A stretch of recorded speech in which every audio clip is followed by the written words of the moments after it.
السلام علیکم ورحمۃ اللہ وبرکاتہ۔ حضرات محترم، کچھ لوگ جب قرآن مجید پڑھنے کے لیے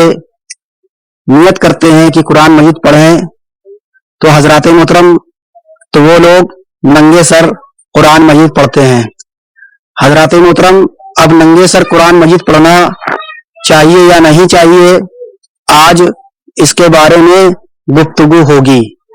حضرات محترم، قرآن مجید دنیا کی سب سے بلند و بالا افضل کتاب ہے۔ یہ تمام کتابوں سے سب سے اچھی کتاب ہے اور دنیا کی تمام کتابیں ننگے سر پڑھی جاتی ہیں، لیکن دنیا والوں کو بتانے کے لیے اور اس کی ادب،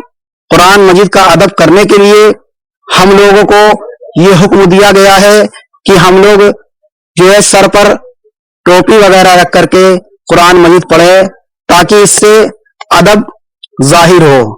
حضرات محترم، با ادب با نصیب، بے ادب بد نصیب۔ حضرات محترم، اور آج کل تو یہ رواج ہو گیا ہے، لوگ دکانوں پر، مکانوں پر اور مسجدوں میں بھی جا رہے ہیں تو ننگے سر کا رواج شروع ہو گیا ہے۔ جدھر دیکھو لوگ ننگے سر نماز پڑھ رہے ہیں، جدھر دیکھو لوگ ننگے سر قرآن مجید پڑھ رہے ہیں۔ حضرات محترم، یہ سب یہودوں اور نصرانیوں کا طریقہ ہے۔ یہودی اور نصرانی جب اپنی کتاب پڑھتے ہیں تو سر کو نہیں ڈھکتے ہیں، اور اسی طریقے سے ہنود وغیرہ بھی جو غیر مذہب کے لوگ ہیں اور بد مذہبوں کا یہ شعار ہے کہ وہ ننگے سر قرآن مجید پڑھتے ہیں۔ حضرات محترم، ہم لوگ بزرگوں کو ماننے والے ہیں، اور ہمارے جو بزرگ ہیں، جو اسلاف ہیں، انہوں نے بڑے ہی ادب کے ساتھ قرآن مجید کی تلاوت کی ہے، اور بہتر تو یہی ہے کہ قبلہ رخ کی طرف بیٹھے اور اچھے سے باوضو ہو کر کے عطر وغیرہ لگا کر کے پاک اور ستھرے کپڑے پہن کر کے، اور امامہ شریف ہو سکے تو پہنے، اس کے علاوہ اگر ٹوپی ہو تو پہنے، بہرحال سر کو ڈھانک کر کے جو ہے قرآن مجید کی تلاوت کرنی چاہیے، یہ سنت ہے۔ اور حضرات محترم، ہماری بہت ساری خواتین جو ہے محترمہ ہیں جو کہ کبھی کبھی ننگے سر پڑھنے لگتی ہیں قرآن شریف، تو ان کو بھی چاہیے کہ وہ اپنے سر کو اچھی طرح سے ڈھکیں اور ان حصوں کو بھی ڈھکیں جن کو چھپانا واجب اور فرض ہے۔ حضرات محترم، عورتوں کو بھی چاہیے کہ جب قرآن مجید کو پڑھیں تو بہت ہی دھیمی آواز سے پڑھیں تاکہ مرد کے کانوں میں آواز نہ جائے، اور جب مرد حضرات پڑھیں تو تھوڑا سا بلند آواز سے پڑھیں۔ اور حضرات محترم، ہم نے یوٹیوب پر کئی لوگوں کے بیانات سنے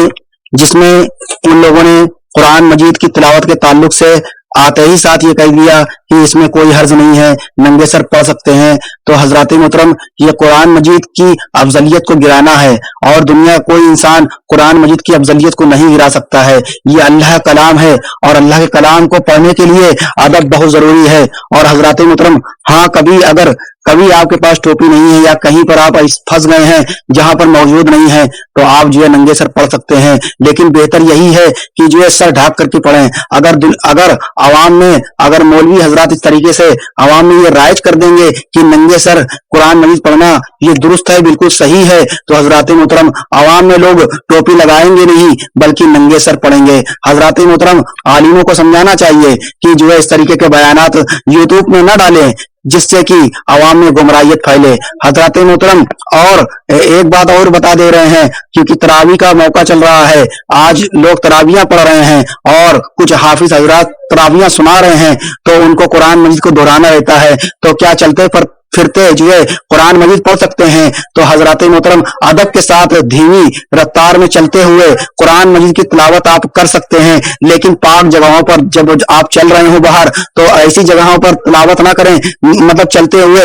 جہاں پر بہت زیادہ نجاست پھیلی ہو۔ حضرات محترم، صاف ستھری جگہ اگر دکھ رہی ہو، روڈ پر بالکل صاف ستھرا روڈ ہو، تو وہاں پر آپ چلتے پھرتے بھی قرآن مجید پڑھ سکتے ہیں، اس میں کوئی حرج نہیں ہے، لیکن ادب ملحوظ رہنا چاہیے، اور جب آیت پوری ہو جائے